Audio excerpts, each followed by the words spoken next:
Oi, gente, tudo bem? Como vocês estão? Bom dia, boa tarde, boa noite para quem tá vendo esse vídeo. Esse é o do Quarto Pro Ateliê.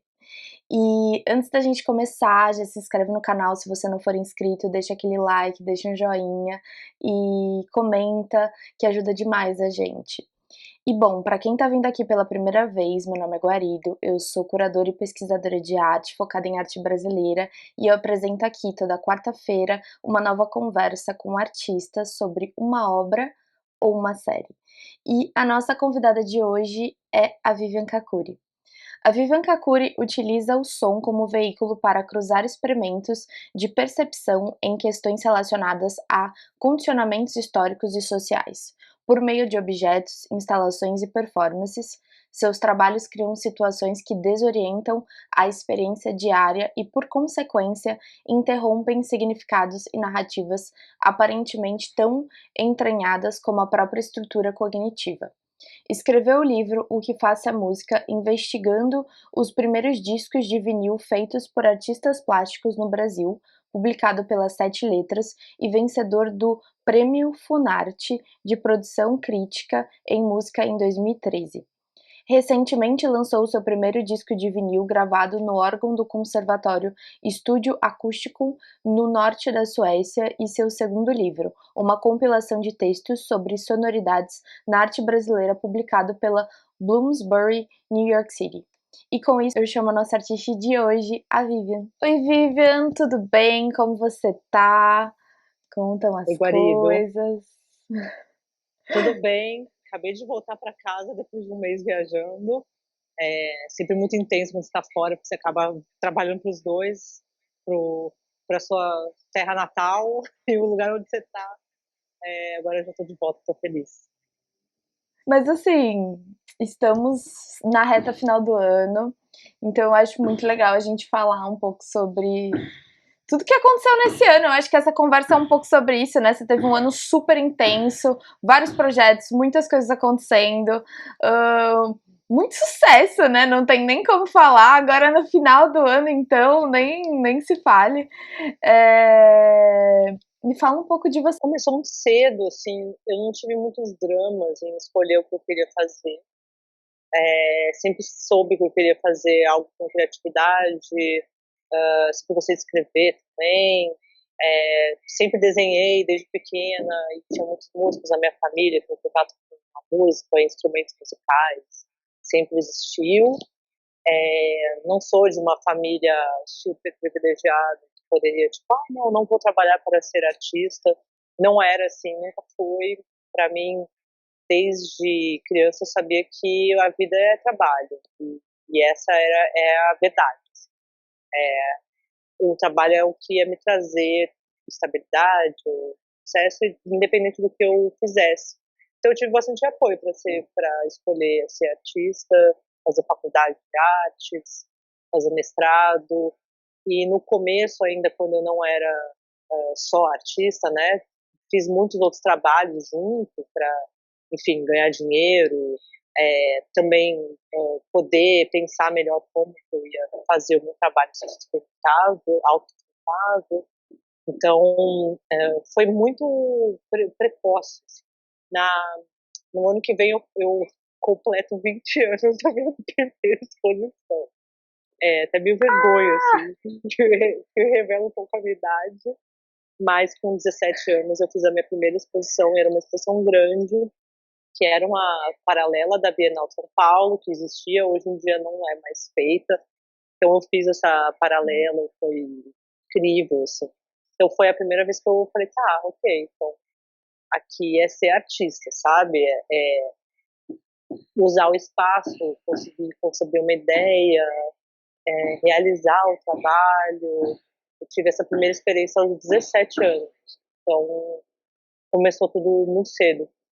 Eu tenho experiências em outras coisas, né? Eu fui produtora, eu fui programadora, eu montei muitos trabalhos com outros artistas, escrevi projetos para Lei Rouanet, muitos, sabe, sendo contratada para isso. Então, é, não é que assim, se eu parar de ser artista, eu vou ter algumas poucas habilidades que eu vou poder escolher para viver. Mas, Não, então, mas eu acho que foi assim, eu acho que você começou muito cedo, né? Isso é muito muito cedo. chocante, 17 anos, uma individual, é assim, para pouquíssimas pessoas. Então, eu acho que é tipo um motivo de se orgulhar já ter 20 anos de carreira. E eu não sabia desse background seu de produtora. Então, isso é Uhum. meio. Uou, você ganhou edital já? Já, né? Já ganhei alguns editais como artista e também como assistente, produtora de outras coisas, né? Mas eu fiquei, os anos que eu passei mais como produtora era no FIO, que era o Festival Internacional de Linguagem Eletrônica. E nesse festival eram muitos trabalhos que envolviam tecnologias que às vezes eram experimentais, inclusive. Era um momento que não existia WhatsApp, não existia Instagram, não existia Facebook, não existia nenhuma rede social da forma que a gente conhece hoje. As tecnologias também eram muito separadas, por exemplo, a câmera não existia no celular, então existia a câmera pequenas DVs e outras digitais, que a gente conseguia usar essas câmeras para instalar alguns trabalhos que precisavam de câmera para acontecer. Então, era um momento bem de transição das mídias digitais, problemas mil de compatibilidade, tudo isso. E no File eu ajudava os artistas a montar seus trabalhos, né? Muitos vinham para o Brasil, eram artistas do mundo inteiro, da Ásia, Europa, Estados Unidos, e ajudava eles a montar isso. Às vezes eles não vinham e eu montava remotamente. Então, era um momento onde as tecnologias eram diferentes, ainda elas não eram muito bem integradas com tudo, né? Agora é tudo hiper integrado. Então, tinha que ter uma certa paciência a mais para fazer isso, muita paciência. E também no Fire eu tive minha primeira curadoria musical no Festival Hipersônica, que é um festival de música experimental do Fire. Então eu fiz já curadoria e produção, organização para esse festival e foi incrível, foi incrível. E na hora que eu vi as coisas rolando, a música tocando, eu falei, quero fazer isso, sabe? Eu quero estar próximo disso. Já estava fazendo, mas fazer as coisas com a música e com os artistas que, inclusive, eu já admirava e vieram para o Brasil, foi o match. Assim. É aí que tá o meu tesão. Você aprendeu muito, então. Você pôde, tipo, ver muita coisa e absorver muita coisa pro seu trabalho, né? Sim, sim e não, porque também as ideias, enfim, são diferentes das coisas que eu via. Eu via o file no começo, dos primeiros que eu fui, né, o Festival Internacional de Linguagem Eletrônica, tudo é a base da tecnologia, tudo sai da tecnologia, ou tem a tecnologia como pesquisa e política. O começo dele era uma coisa de fascinação para mim. Aí depois eu comecei a ver tudo um pouco mais criticamente.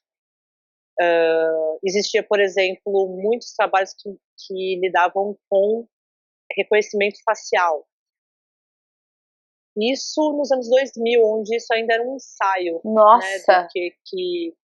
Então, foi a primeira vez que eu vi tecnologias de reconhecimento facial e artistas que estavam em lugares complexos.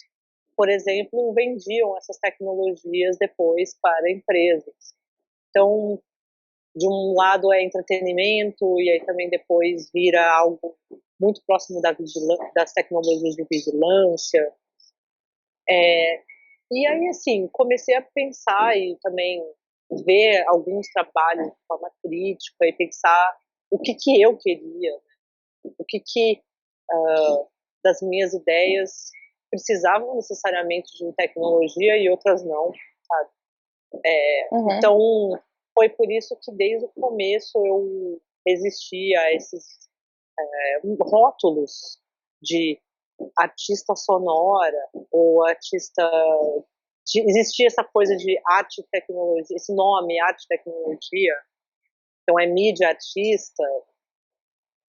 Nunca quis esses rótulos, porque eu não me fecho numa mídia só, as ideias não precisam de uma mídia só. Então, sim, mas tem muitos trabalhos meus que passam, tem um caminho tecnológico no meio deles, mas não necessariamente isso é o que é obrigatório, sabe?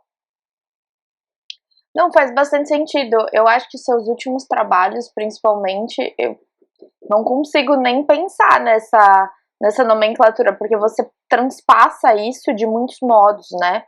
E acho que seria até diminuir um pouco a produção. Agora, teve um fenômeno que eu acho que aconteceu comigo no começo de carreira, que eu era uma das poucas mulheres trabalhando com som. Então, estar nessa categoria me abriu muitas portas, porque eu acho que existia uma demanda por mulheres no começo final dos anos 2000, começo dos anos 2010, foi quando, tipo, a onda, por exemplo, racial que a gente está vendo agora, em 2022, pós-pandemia, pós-Black Lives Matter, e é uma coisa que já estava se construindo no Japão, aconteceu nos anos 2010 com as mulheres brancas. Então, não existiam, ou existiam muito poucas, eram muito poucas as mulheres tocando como DJs nos lugares. Era raríssimo. Eu quase nunca via DJs. Hoje em dia é tipo, talvez até mais mulheres DJs do que homens, assim. Sim. Mas era raríssimo ver. Quando você via, era assim, nossa, era uma deusa, astro, pop. Não existia. E eu acho que em termos de galeria, museus também era muito mais desequilibrado. Então eu vim com uma produção de arte sonora e isso chamou muita atenção por eu ser uma mulher do som. Então, de alguma forma, essa categoria me ajudou assim, nesse começo, mas é também para você entrar e depois fazer o que quiser. É assim que eu vejo. Você eu achei abre esperto. A fresta se abre e você dá o pé na porta e é isso. Você tem que achar sei lá, uma frestinha para você entrar. Eu acho que você conseguiu com arte sonora, mas é isso, assim, você também não dá para você se ater se você quer ter 20, 30, 40 anos de carreira, né? Não dá para você se fechar nesse nicho. Acho que até dá, porque tem Até gente dá, que se né? fecha. Pensando bem. Até dá, mas assim, eu acho que como eu transito muito em interesses, normalmente o interesse está sempre meio voltado para o som, para a música, para as culturas musicais, para outras questões da escuta e tudo está meio girando em torno disso. Mas tem sim artistas que ficam só naquele material sonoro mesmo. Eu acho muito chique. Eu acho muito chique. É incrível. E não é coincidência que eles são europeus, a maioria deles conseguem fazer só com uma mídia, sabe? Porque existem facilidades para isso. E acho que também tem muitos artistas que conseguem ter circular bem no meio acadêmico e ter isso também. Eu não consigo. Não consigo circular no meio acadêmico, por pura incompetência mesmo. Eu não tenho Como assim? eu não tenho a estrutura que é necessária para você ser acadêmico. Não tem. Eu gosto de inventar as minhas rotinas, eu gosto de questionar regras, e isso é a pior coisa que você pode fazer na academia, inventar rotinas e questionar regras. Então, já sei que não é o lugar, mas sim, e é uma coisa que eu falo muito com os artistas jovens que eu conheço, que claro que a minha experiência é muito particular e não é uma métrica para outros, mas de fato ajuda o artista jovem ter alguma coisa muito peculiar que faz você chamar, Sim. faz o seu olhar ver algo especial, colocar esse artista num lugar de exceção e você prestar atenção nesse artista. Então, eu acho que naturalmente eu consegui fazer isso porque eu aprendi com outros artistas que faziam. Não, eu acho que tem tudo a ver o que você está falando. E eu acho que é uma boa fórmula, se for pensar, de você ter uma coisa diferente. Eu me sinto muito mais interessada a olhar artistas e a pesquisar artistas que têm essa percepção de inovação, de querer questionar, de querer trazer algo novo, de pelo menos tentar, né? Porque eu acho que é difícil a gente trazer, às vezes, alguma coisa 100% nova que ninguém nunca no mundo fez. Não existe. Mas, mas eu acho que quanto mais você vai trazendo algum tipo de inovação, é mais fácil das pessoas se interessarem por isso. Eu, eu gosto, assim, eu não sou muito fã de artistas que ficam na mesmice, assim, fazendo o mesmo trabalho por milhões de anos. Mas aí é uma coisa também pessoal e são gostos mesmo e interesses. Eu acho chique quem consegue, mas eu particularmente não consigo também. Acho legal deixar o trabalho achar seus próprios caminhos, né? E não, eu acho que também não é uma questão de falta de criatividade, ou, Não. comodismo do artista fazer a mesma coisa a vida inteira. Eu acho que existe uma pressão de mercado também, para que Sim. ele se repita, para que ele dê mais do mesmo, porque o mercado de arte é extremamente conservador.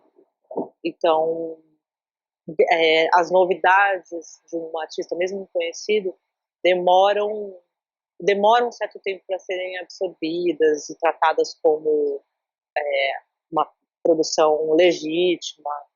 Então existe esse tempo, né? Uma temporalidade do mercado que às vezes o artista está muito mais veloz do que essa temporalidade, mas você precisa também se sincronizar para, né, ter meios para trabalhar, ganhar dinheiro, pagar boleto. E falando em meios disso tudo, acho que a gente pode falar da sua exposição recente, né, que acabou de abrir na Milan. Uhum. Que você volta para São Paulo, né? Para quem não sabe, Vivian é de São Paulo, porém Eu você sou de mora São no Rio há Paulo. milhões de anos, né? As pessoas nem lembram mais. Eu sei que eu tenho um sotaque que é um paulistano suavizado. Mas aqui as pessoas percebem que eu sou de São Paulo. E fazia 5 anos que eu não fazia uma exposição em São Paulo individual, né? Tinha algumas outras de grupo, coletivos que eu tinha feito nesses últimos anos, mas fazia tempo que eu não fazia uma individual. A Milan é minha quarta galeria. Eu já fui da Projeto, que é uma galeria que fechou, fui para Leme, e a gente carioca aqui no Rio, que eram as minhas duas galerias por muitos anos, eu saí da Leme e fui para Milan. E foi uma boa mudança, uma mudança que trouxe novas possibilidades para mim também. E agora, esse ano, tipo, pós-pandemia, eu estou pensando nisso. Quais são as energias vitais que fazem a gente querer compensar o tempo perdido? E eu acho que isso tem muito a ver com a música e com a festa, e o som. Então, fiquei pesquisando bastante isso esse ano. E provocando isso, inclusive, porque eu dou festa. Então, eu falei, eu tô aqui Eu no quero ir em ateliê. uma! Eu quero. Não, tem no sábado, tá convidada. Vem. Pega Eu o não vou. busão ou a ponte-aérea, não sei qual que é a sua, e vem. Aí aqui é meu ateliê. Ele tá todo vazio por causa dessa festa de sábado. Eu desvaziou ele inteiro. Então aqui eu tenho estação de trabalho, máquinas, tá? Na hora da festa eu limpo ele inteiro, eu deixo só um sofazinho pra galera ficar jogada depois do tempo. E aí no começo do ano, eu já estava aqui nesse ateliê grande desde antes da pandemia, era alguns meses antes da pandemia. E aí, não pude fazer esses eventos que eu sempre quis fazer aqui. Já tenho o meu sound system aqui, que está há alguns anos comigo, e esse ano foi o primeiro ano que eu pude dar um festão. E aí eu fiz essa festa junto com a Carolina Carreteiro, que é uma super agitadora daqui do Rio, que agora está em Berlim, e a gente resolveu fazer essa festa, a festa foi um sucesso. Eu fotografei um monte de coisas nessas festas, depois fotografei pessoas meio... pessoas não, modelos, né, aqui nessa sala, dançando o meu set que eu tinha tocado na festa, fotografei essas pessoas e eu lembro que no começo do ano teve esse Réveillon épico de 2021 para 2022 que todo mundo saiu e todo mundo pegou homem depois, todo mundo ficou doente. Então eu Sim, achei isso, nossa! foi muito rápido, né? Foi assim, uma coisa de de novo. Então eu estava lá trancado, ansioso, aí teve um momento de respiro, festa, e depois Ômicron e volta para depressão. Então foi uma montanha-russa emocional, estou falando isso em várias situações, de que a montanha-russa emocional foi a forma que me chamou a atenção. A forma é uma estética no final, não é só um fenômeno psicológico, um fenômeno social. Para mim, ela é uma forma estética, a montanha-russa. Então, fiquei investigando isso, bordando essas pessoas que eu tirei foto, desenhei, e bordamos, eu e meu time bordamos uma grande rave, que metade Eu, dela é curtição e metade é ressaca. eu queria que você começasse falando de Derretimento, que eu acho que é uma obra muito chocante pessoalmente, porque é gigante e você entra na exposição, você já vê essa obra gigantesca e você fica, como assim? O que que é isso? Que material é feito? Eu fiquei conversando com a Carol, que trabalha com você, sobre, eu falei, como é que faz? Isso é pintado? Que material é? É muito... É uma rede, não é? É duro, não é? Eu fiquei muito interessada, assim, instigada. Esse que a rave se chama Santuário do Mosquito 4. E do lado dele tem o Derretimento, que foi uma coisa inspirada na outra. Essa rede, ela é interessante, porque ela é uma pesquisa de material que eu faço. Eu sempre eu venho dos anos 2000, né, foi a hora que eu fui amadurecendo, e a questão do material era muito presente ainda na arte contemporânea. A pintura estava em baixíssima, ninguém prestava atenção na pintura, as pessoas falavam que a pintura tinha morrido, só existia a Adriana Varejão reinando, como sempre, esse lugar ninguém tira dela, ela nunca Ela é deixou de ser pintora e maravilhosa, né? mostrar maravilhosa.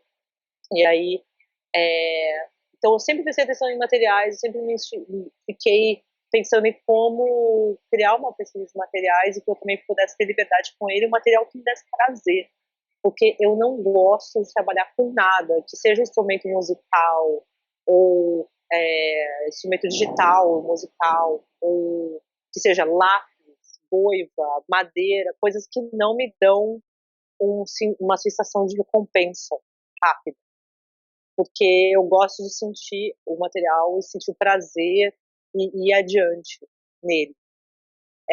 Quando tem muita dificuldade inicial, por exemplo, mármore ou madeira, a minha energia já não é a mesma, eu já não tenho aquela... eu acho que é uma questão de velocidade do que você quer ver, do pensamento, do que você quer provocar nele, sabe?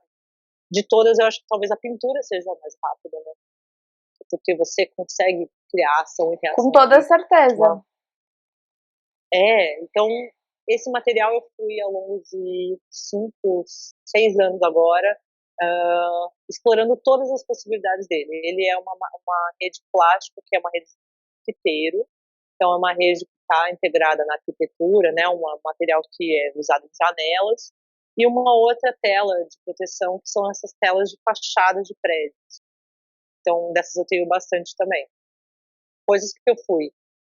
Na primeiro momento, recolhendo na rua, são materiais que eu achei, materiais encontrados, e num segundo momento já não eram mais encontrados, porque aí eu fui procurando esses materiais novos, né, assim, para eu poder explorar ele, e também não pegar leptospirose, que eu estava na rua. Socorro! É, porque tem esse risco, né, com coisas que se encontra na rua, ainda mais de homens, você pode ficar doente, real.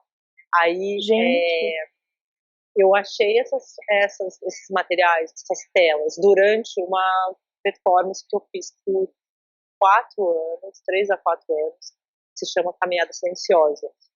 Essa caminhada, ela dura 8 horas, eu ficava com 20 pessoas em silêncio, visitando vários lugares na cidade, e esse roteiro eu preparava antes. Ele era preparado antes, eu ia visitando lugares que eu achava que eram interessantes, porque tem um som interessante, uma acústica interessante, algo que provocava alguma emoção em você pelo fato de ser ou muito isolado, num lugar que é impossível ser isolado.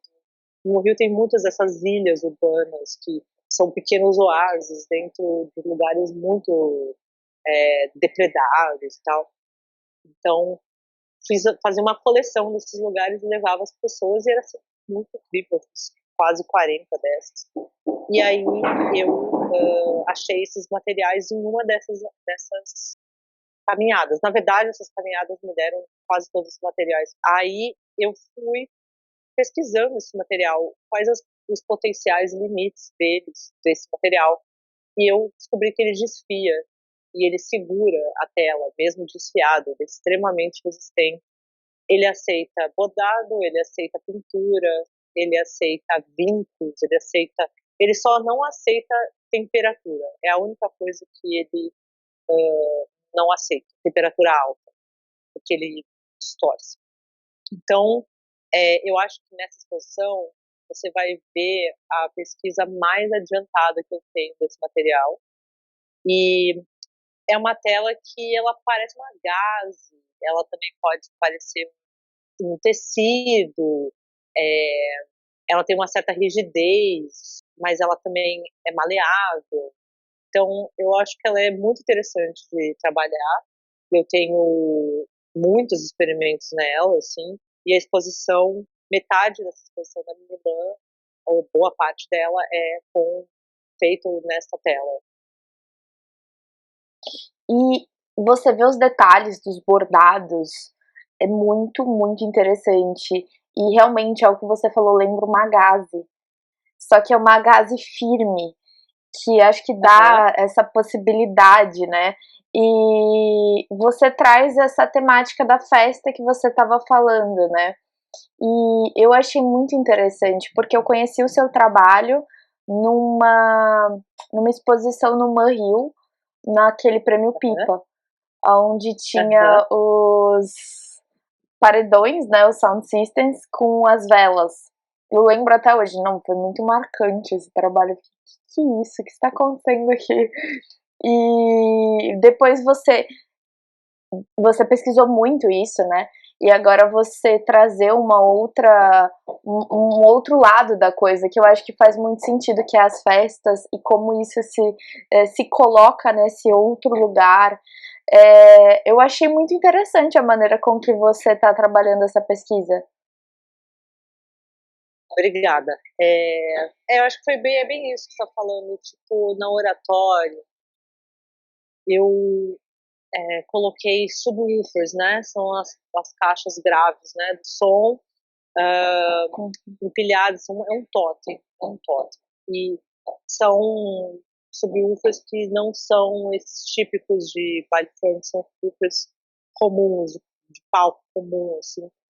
Mas empilhado ele criou uma certa cara de oratório, um altar, e coloquei velas na frente que dançam com a vibração do grave, né? Esse som eu compus com base em uma composição do século IV, super antiga, e esse grave às vezes é um pouco audível, às vezes você nem ouve direito, mas você vê o deslocamento de ar que ele provoca.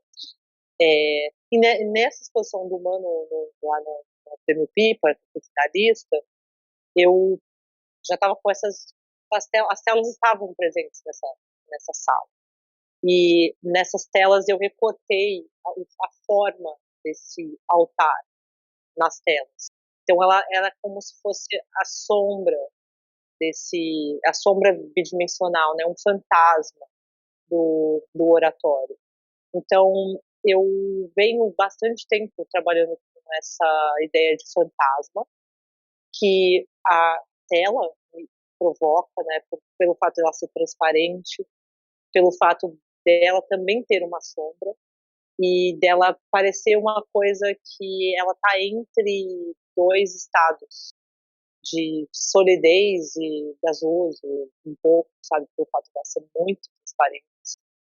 E sempre trouxe a ideia de espectro, fantasmas, para dentro do meu trabalho, porque eu acho que o som, ele provoca essa sensação também, que o som é imaterial, o som você sente, mas não sabe onde ele está, o que é que provoca esse som. Então ele é também uma experiência fantasmagórica, né? Então, para mim essa tela ela se relaciona diretamente com essa noção de fantasma, do som.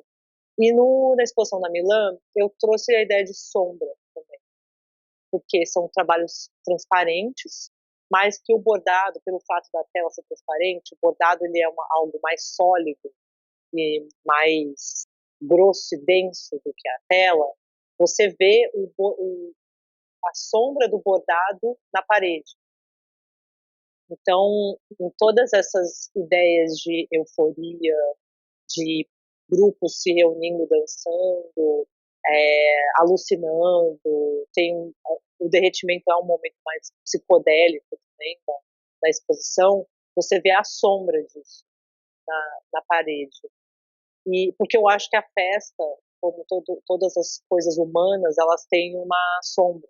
A festa tem uma sombra. E a sombra não é necessariamente agradável, porque a sombra da festa para mim é a ressaca, é o after, é a decepção, é o cansaço, a depressão que a festa tenta curar, né? E essa sombra está ali. Então, nessa exposição tem uma grande sombra mesmo, uma sombra, um fantasma, chamo ele de fantasma roupa, que é uma roupa que é uma mistura de corpo humano com corpo de mosquito, e ele está assombrando ali a galeria ao fundo, a galeria assombra isso, mas Sim. É também uma vontade de viver ali, porque como é um mosquito, eu quis fazer o sangue feito de cordas, né, feito de cordas vermelhas, fios vermelhos, esse sangue corre da figura, mas é também uma vontade de viver. Para mim é isso. Então, eu sempre trago a noção poética da fantasmagoria, do tempo, do som, e das mudanças sociais que estão em volta disso, que também são grandes movimentos fantasmagóricos que vão levando a gente. O que eu acho que também tem uma visão social muito interessante, né, do momento atual, né, pelo menos aqui em São Paulo, e agora acho que tá começando no Rio, essas festas, principalmente de música eletrônica, eu sei que é uma coisa que sempre aconteceu, o rave e tudo mais, só que a gente tá vendo o final das baladas, né, hoje em dia em São Paulo, por exemplo, tem pouquíssimas baladas, né, tipo, ambientes, e são mais festas que estão começando a ganhar um destaque. Acho que já por um tempo já é assim em São Paulo, e essas festas que vieram do underground e tomaram como os principais rolês de São Paulo.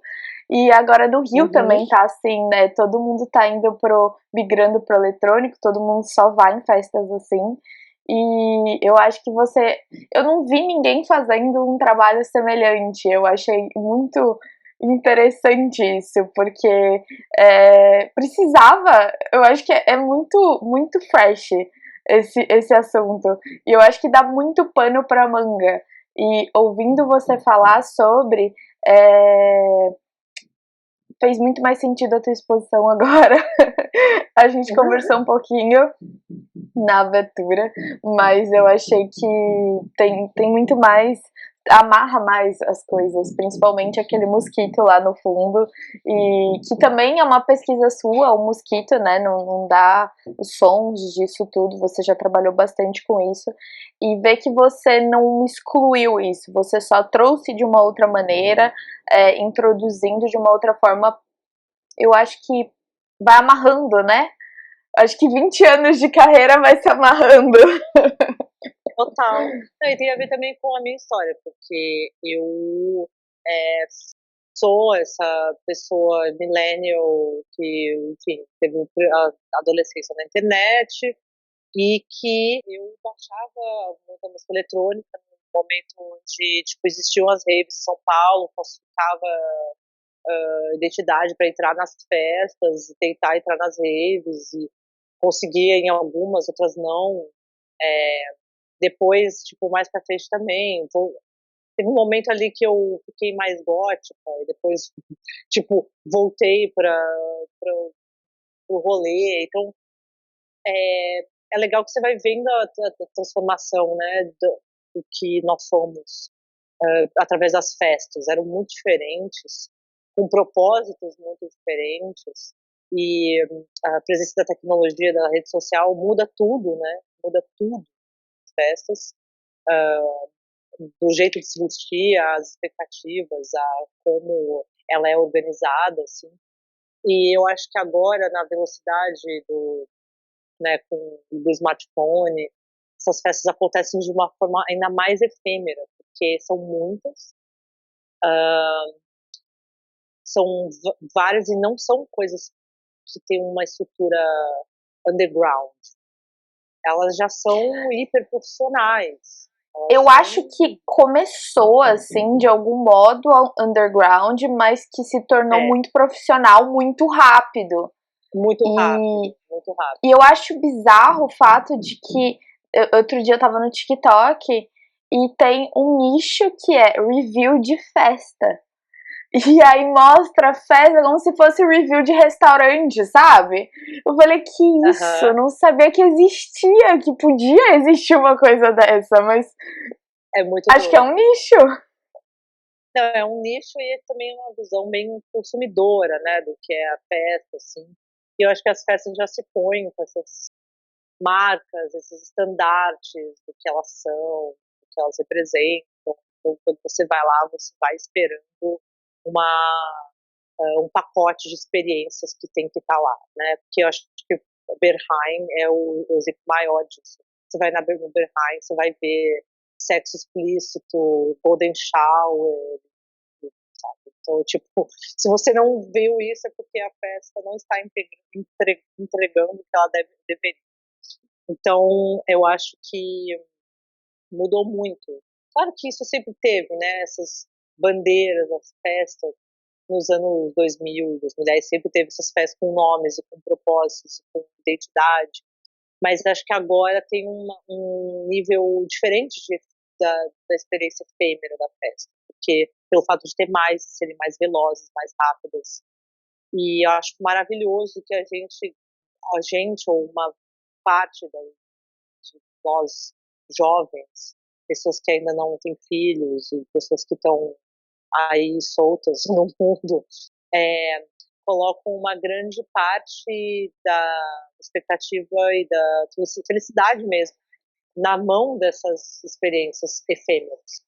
Então você fica num fomo, né? Você vive num fomo, porque você precisa dessas experiências para ter felicidade, para ter tipo sensação de plenitude. E tudo isso é a música no meio, sendo o grande veículo dessas experiências, né? Porque se não tivesse a música, não ia ter isso. Iam ser outras coisas, não ia ter dança, não ia ter alucinação, não ia ter as drogas que estão ali. Então, eu acho que a música, ela é um veículo para todas essas outras coisas.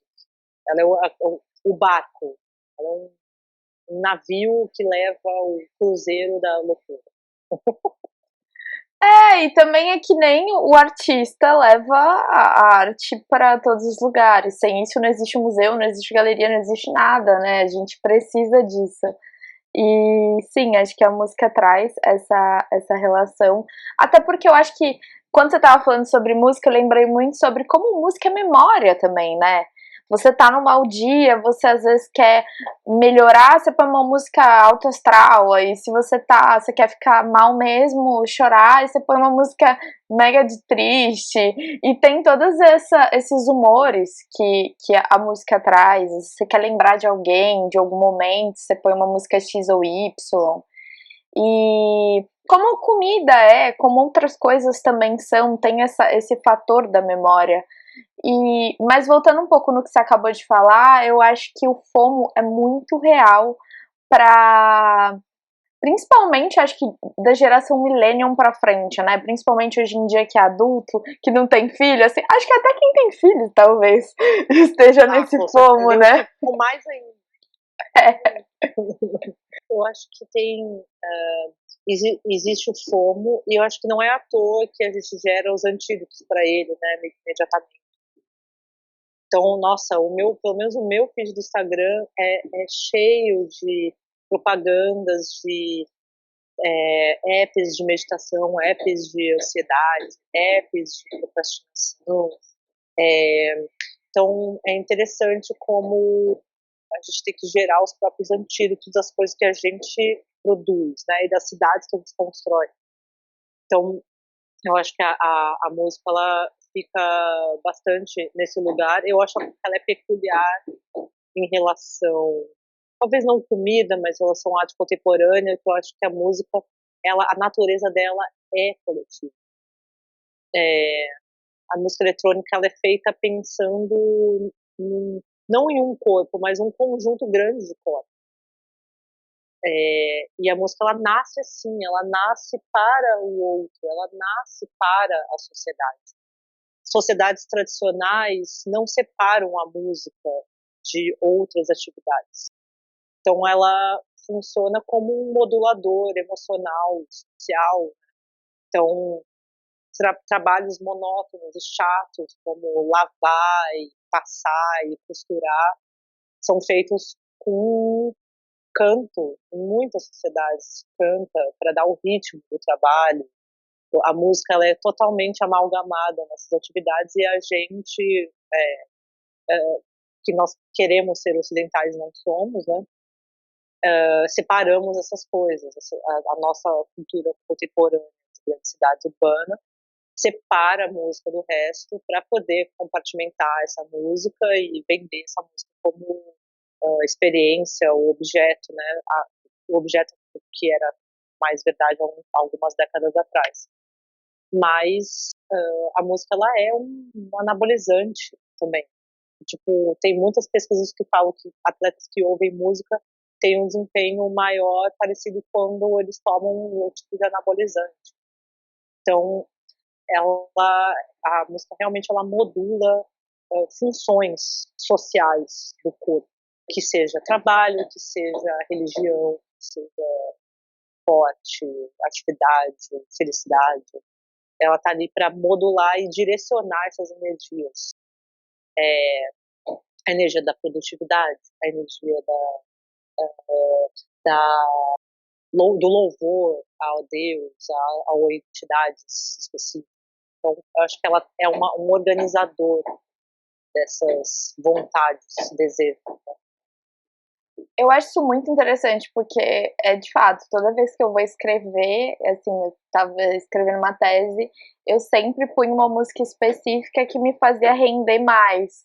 E aí, às vezes, eu vou fazer uma coisa, tipo, chata, tipo, cozinhar, ou qualquer coisa assim, se bem que eu adoro cozinhar. Limpar. Um pagodinho, esquece, é muito bom, é Pronto. elite das músicas. Quem não gosta não tá fazendo algo errado, entendeu? Com certeza, não, eu não confio. Não dá pra confiar. A exposição foi ótima, mas eu acho que antes disso você teve uma exposição no New Museum em Nova York. A gente ia gravar lá, mas não rolou. E eu achei um escândalo a obra final, porque eu conversei com você antes, na verdade, né? E queria que você falasse um pouquinho. Foi muito legal porque foi exatamente uma semana antes de abrir a Milan. Então foi uma coisa muito junta da outra. Então foi interessante para trazer essa experiência diretamente para Milan também. Então teve muita interação desses dois conjuntos de trabalho. No New Museum, os trabalhos são dois trabalhos, mas são trabalhos mais complexos. Talvez mais complexos que a exposição da Milan inteira. Porque são dois bordados que têm uma moldura. E eles são emoldurados. É a primeira vez que eu emolduro um bordado. Só que essa moldura é um sistema de som. Então são caixas de som pequenas e finas que emolduram esse bordado. E são duas, né? Uma galeria comprida, fina e comprida, assim, então tem um bordado de frente para o outro. E estou nessa exposição com o Miles Greenberg, que é o diálogo que eu tenho dentro dessa sala. A gente está em diálogo os nossos trabalhos, e eu acho que foi um sucesso total de curadoria do Bernardo Mosqueira nesse diálogo, porque rolou, deu muito certo. Então, tem som, né, também, além de tudo tem som, a moldura do bordado tem som. E é uma conversa dessas duas molduras, porque o som está constantemente fazendo movimentos entre uma moldura e outra, e o som é também gravações dos nossos órgãos internos, nesse caso o meu e do Miles. Só que nesse é muito mais ritmado, é muito mais com uma intenção de ser dançante, com uma intenção de trazer o vapor do clube gay, da festa para dentro, sabe? Tem água nas esculturas do Miles, são fontes, né? Então escorre água pelas esculturas, tem como se fosse uma piscina, né? Onde tem essa água cai. Então o som da água também é parte da forma que eu tive que pensar para fazer o som, né? Então, o som vai e volta para eu também deixar a água ser ela sozinha. E aí, a batida volta depois, sabe? Então, tem momentos de descanso. Deu muito que a água certo. também tem tudo a ver com o corpo, né? E tudo o a ver com som o corpo. do próprio corpo, eu acho que faz muito sentido. E ela tem uma velocidade, o jeito que ela pinga ali, então ela tem uma velocidade própria. E os bordados são a mesma coisa, são pessoas dançando, em outros também são pessoas numa situação um pouco mais de relaxamento, que é parecido com esse que você mencionou, esse grande que está no Milan. Foi o meu ponto de partida para fazer esses dois também, do New Museum, de corpos dançantes, corpos que reagem à música, corpos que desejam e que estão ali vulneráveis ao som, sabe? Então, foi muito bom. Assim, eu voltei de lá muito energizada, direto para mim. E agora estou aqui esperando a festa de sábado. Para comemorar os dois, que eu acho Para que comemorar os dois. Isso. E nessa festa eu não vou trabalhar, não vou fazer nada. Eu vou ficar só olhando. Eu amei. Só olhando, observando e dançando. Só curtindo, mas você merece também, você trabalhou muito. Eu acho que esse mês, Trabalhei de bastante. novembro, você trabalhou assim todos os dias, né? Sem parar. E foi por isso que a gente não conseguiu gravar lá, porque assim, eu tinha uma ilusão que eu ia ter alguma organização do meu tempo lá, mas era assim, meu Deus, era uma coisa surreal, assim, a quantidade de coisas que eu tive pessoas com que eu tive que falar, pessoas que eu tive que organizar e coordenar, uma abertura de exposição em Manhattan é uma estrutura que eu nunca tinha tido, assim, foi ótimo, mas assim, tem que estar preparado porque é um nível de quantidade de demandas e quantidade de atenção que eu acho que eu não estava acostumada. Então agora deu certo.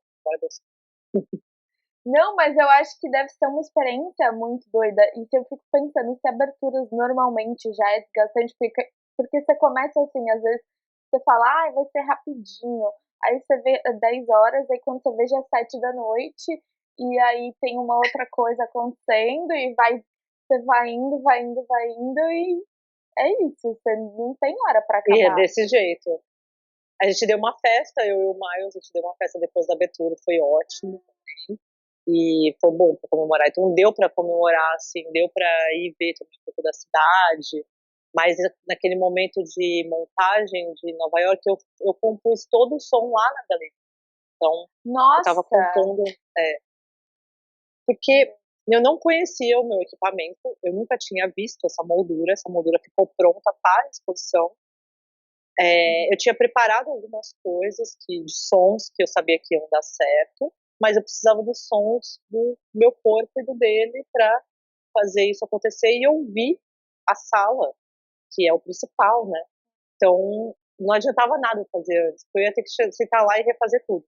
Eu quer saber? Eu vou fazer tudo lá, mas eu já fiz isso antes, não foi a primeira vez, então não é uma coisa que eu arrisquei.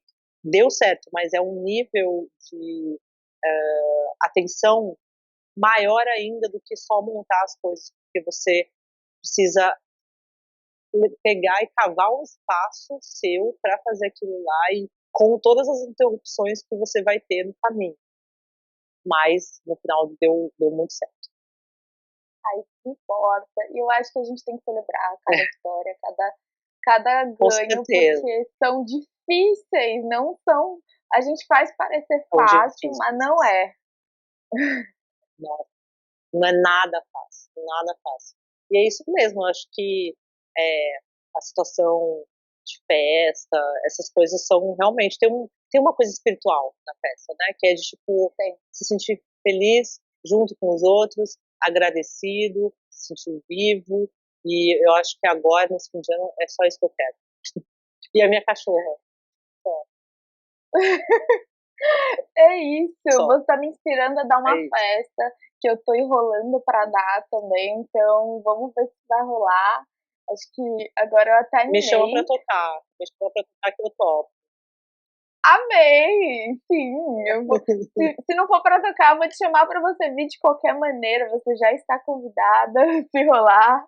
Maravilhoso. E é isso, gente. Eu queria muito te agradecer por essa conversa incrível, por tudo, por esse encontro e por você ser super generosa, super incrível, assim. Eu achei foi ótimo a gente se conhecer também aqui em São Paulo.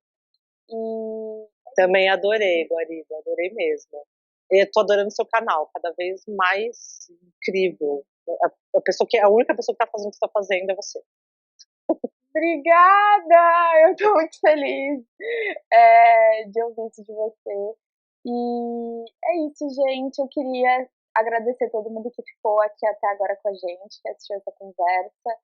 Sigam a gente no Instagram, que tem outros conteúdos da Vivian, de todos os outros artistas que participaram e que vão participar. Então, vocês sempre sabem antes quem vai ser na semana, então sigam a gente. E sigam a Vivian, tô deixando aqui o Insta dela na tela e também sempre fica aqui embaixo os links. E não sei até quando fica a exposição na Milan, aqui em São Paulo.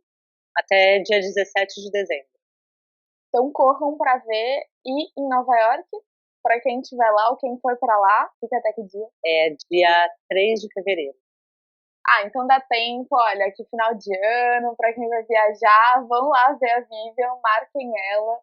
E é isso, gente. Até semana que vem. Um beijo. Beijos. Tchau.